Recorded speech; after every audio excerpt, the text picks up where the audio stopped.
the monarchy.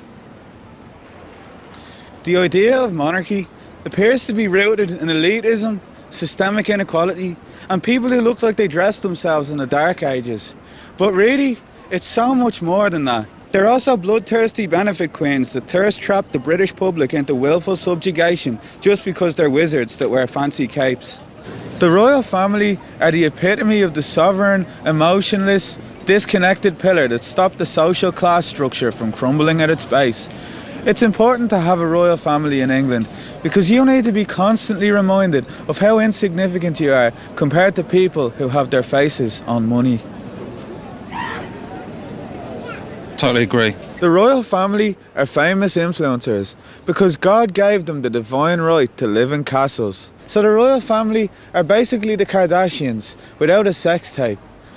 The royal family own billions of pounds worth of property around the world. Some people argue this is overly decadent and unnecessary when rising numbers of the British public are using food banks. But remember, it's not their fault you're broke. God made them better than you. And God is the reason that you're still a loser. So if you find yourself struggling along the poverty line, just pray a bit harder, and then maybe someday you'll be the next queen, or a girl boss at least, like Sharon Osbourne. Here behind me, you'll find hordes of British lemmings, all flying directly into Her Majesty's tubes. You can actually get them to do anything. Here, look at this. Hey, 3 cheers to the king! Hip hip! Hip hip! Hip hip! The royal family didn't stop their conquest at acquiring real estate.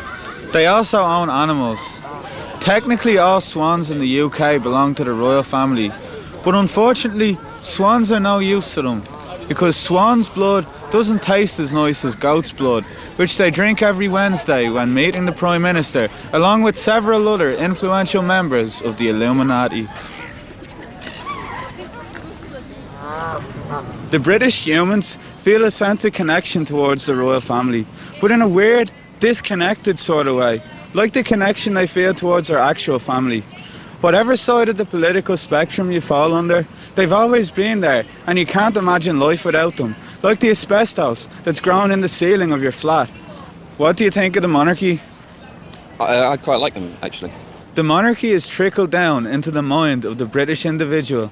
Even the most anti-imperial thinker suffers with the internal struggle between tradition and modernity. This dance is the reason for your chronic lack of self-esteem, your sense of shame for existing, your love of the fairness of the queuing system, and your burning desire to apologise for being alive. Let's make nepotism incestuous again